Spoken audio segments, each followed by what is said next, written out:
أول ما دخل كربلاء قال لهم ما هذه المنطقة؟ قالوا كربلاء. سكت كذا، قال كرب وبلاء، كرب وبلاء. يقول تذكرت أبي، يقولون علي رضي الله عنه مر في هالمكان يوم جاء عند كربلاء، وقف علي بن أبي طالب قبل، وكان الحسن والحسين معه صغار، فسأل عن المنطقة. قالوا ما اسم هذه المنطقة؟ قالوا هذه كربلاء. يقولون كان علي على فرسه نزل، يقولون فوضع يده على الأرض، فرفع رأسه ونظر على الحسن والحسين، قال إنا لله وإنا إليه راجعون، والله إنهم لمقتولون وإن دماءهم ستسيل في هذا المكان. يقولون قالوا علي من هم يا رضي الله عنك؟ يقول ما تكلم، ركب فرسه وراح. الحسين تذكر يوم دخل كربلاء، قال ما هذا المكان؟ قالوا كربلاء. قال كرب وبلاء كأني بأبي يوم وقف هنا وقال والله إنهم سيقتلون وسيموتون وستراق دماءهم. ما علمهم، استقر في هالمكان بقى 3 أيام لين جاء يوم الجمعة. الرسالة إلا بعد أن جاء رد ابن زياد على أنه لا يرجع أحد أمرين، يا أنه ينزل على حكمنا يعني يبايعنا ولا القتل. والحسين رضي الله عنه لا وزيدك من الشعر، أرسل ابن زياد على 1000 4000، وصار عددهم كم؟ 5000. 4000 أرسلهم بقيادة عمر بن سعد. الآن أيقن الحسين تماما من حيث التكافؤ في العدد أنه لا طاقة له بالجيش. جلس في هناك 3 أيام في كربلاء يصلي بالناس. يوم جاي يصلي بالناس قال لهم الحر بن يزيد صلوا معه. كل جيوشهم 5000 يصلون، إمامهم من هو؟ الحسين. قالوا كيف ترسلنا نقتله ويوم جاي يصلي تقول صلوا معه؟ قال هذا ابن بنت رسول الله عليه الصلاة والسلام، فصلوا خلفه، والله لا أعرف أحدا أفضل منه على وجه الأرض اليوم مثله، ما في أحد مثله في قيمته وفي مكانته وفي نسبه رضي الله عنه وأرضاه. أخذ يتناقش معهم، ثم لما تكلم معهم رفضوا إلا القتال أو أنه يبايعهم على البيعة التي أرادوا. ومنع ابن زياد. قال ابن زياد اسمعوا، أرسل له رجل يقال له ذو الجوشن. ذو الجوشن هذا رجل خطير وخبيث. يوم وصل إليهم قال لهم شوفوا أنا عندي لكم رأي، عمر بن سعد والحر بن يزيد. قال إن الأمر الذي عندي نمنع الحسين من الماء، ما نعطيهم مويه. فمنعوا عنهم الماء، وجلس عطشان هو من معه. وقال رجل له يقال له الحسين الأزدي، يقولون كان هو اللي يجيب الماء في القرب. يوم شاف الحسين ثمه ناشف من شدة العطش ويجيب المويه قدامه، يقول انظر إلى الماء والله لن تشرب منه حتى تموت أمامي. يقول فالتفت له الحسين قال اللهم اقتله عطشا.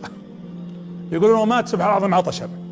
تقدم الحسين رضي الله عنه وارضاه وكان يصلي بهم وهم يصلون الناس خلفه.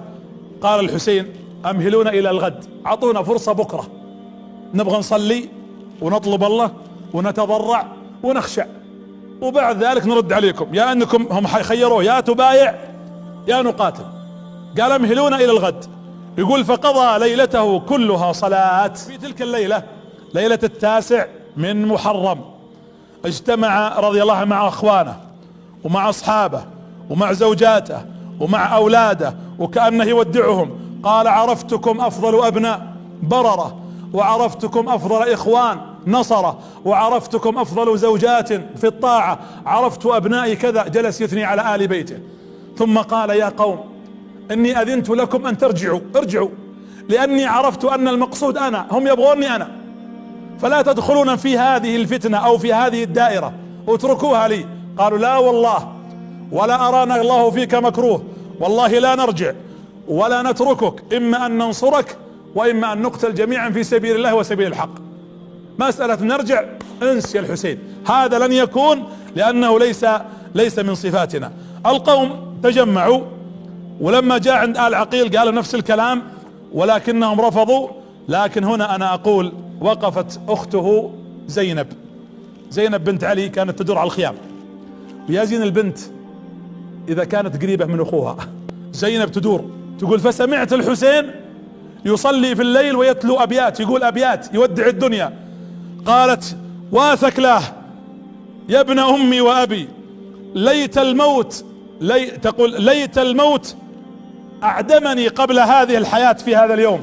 مات رسول الله جدي، وماتت فاطمة أمي، ومات علي أبي، ومات الحسن أخي، فلا أفجعني الله فيك يا حسين.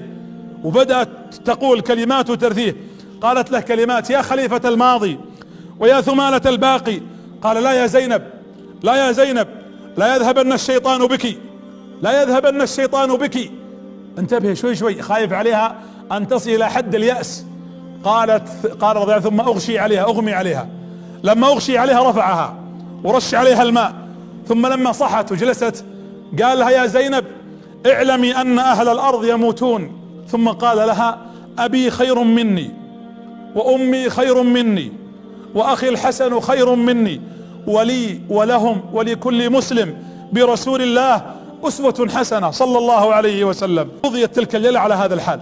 لما أذن الصبح الفجر اليوم 10 من محرم، صلى الحسين بأصحابه 32 فارس و40 راجلا على رجولهم، ثم راح للخيمة، اغتسل وتطيب ولبس الثياب واخذ المصحف وركب على الفرس وحط يدينه على المصحف. قال: اللهم أنت ثقتي في كل كرب. احفظوا هذا الدعاء: اللهم أنت ثقتي في كل كرب، وأنت رجائي في كل شدة، وأنت فيما ينزل بي بثقة، وأنت ولي كل نعمة، وأنت ولي كل نعمة، وصاحب كل حسنة.